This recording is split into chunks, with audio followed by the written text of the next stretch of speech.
Mentors, welcome back.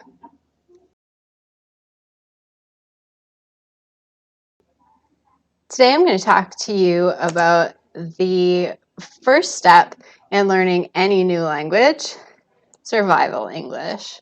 These phrases will be especially important for your A1s who are brand new to the language, but even your A2s who've been away from school since March will probably need to brush up on some of these phrases. Some important things to remember about survival English. In the pre-production phase, children cannot be expected to understand individual words in the sentence, but they'll rely on whole phrases. There's little correlation between success in English and teacher error correction.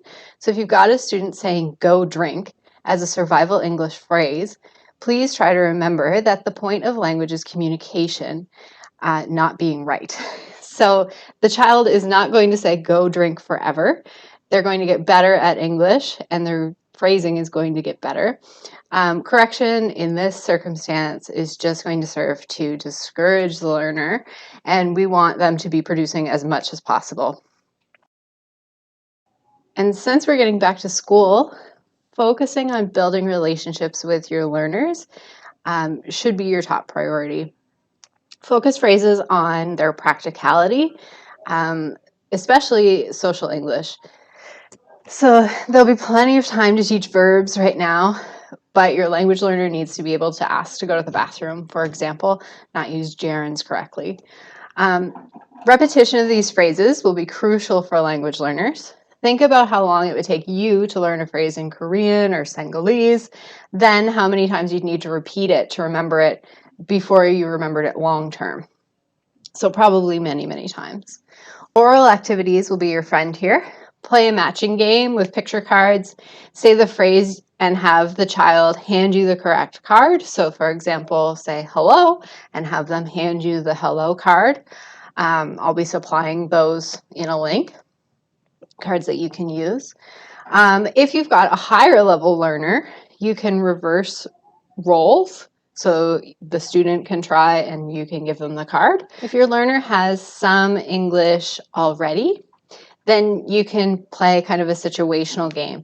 So rather than just saying the phrase, you could say, I see my teacher for the first time in the morning, and they might give you the hello card. Or it's 12 o'clock, and they might give you the time to eat lunch card. Apart from greetings and emergency phrases, don't forget to teach phrases that the child can use in a social situation with their classmates. So we're not just talking about emergency English, but also things that might help them make a friend or keep a friend. So sentences like, I'm in your class, I am from, and the child's country, I don't understand English, can you say that again, or please speak more slowly. These are phrases that they're going to learn, and as they progress through their A1, A2, B2 levels, they're still going to keep asking native speakers to speak slowly, and it's going to be really important for them to learn these phrases and to know them. So as an extension activity, they can take their word cards home and have their parents translate the phrases for them into their first language. If their parents are literate and can read and write in their first language, then they can write the phrases on the back. Of course, you won't be able to, and their teacher won't be able to read them, but the child is going to strengthen that pre-reading or that reading connection with their own language. There's lots of benefits to this. It'll strengthen the home connection. It may lessen culture shock for the student by placing value on their first language.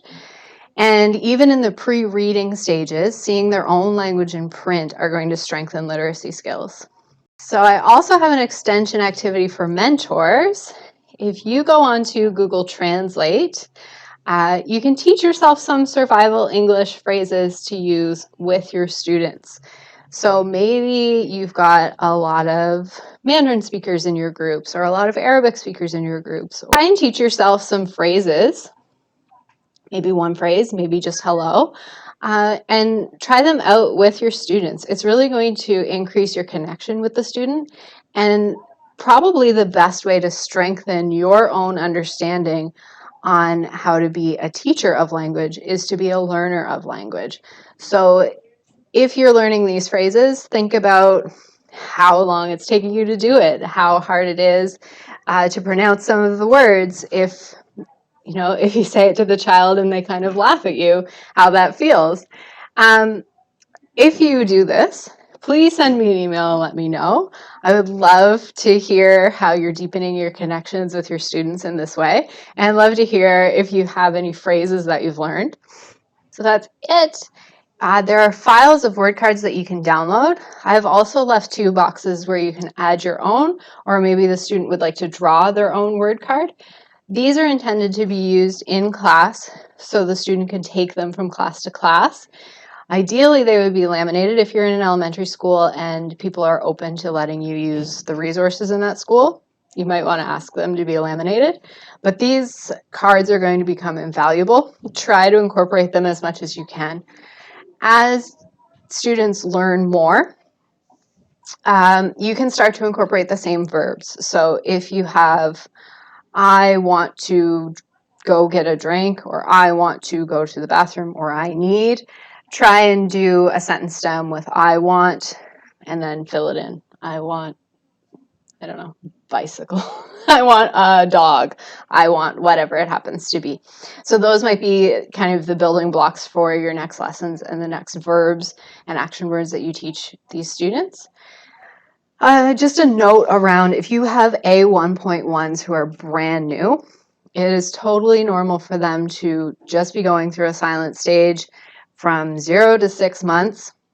You may not see any spontaneous production. It may seem like they're really lagging, they're really not getting it, but they are. Their brains are picking up all of that language, they're processing it, and then suddenly it seems like a miracle, but it's actually child brain development and adult brain development. Suddenly they'll start to use that language spontaneously. Usually we see that around March break, sometimes December if it's a little bit of a keen learner, I guess, or if they have some extra activities to develop their language at home.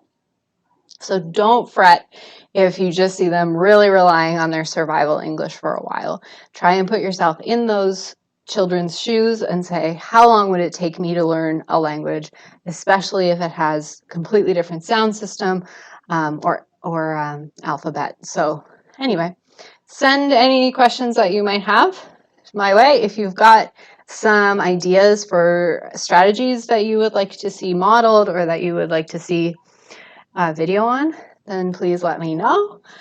And good luck in your return to school. I've lost all ambition or worldly acclaim. Apart from greetings and emergency phrases,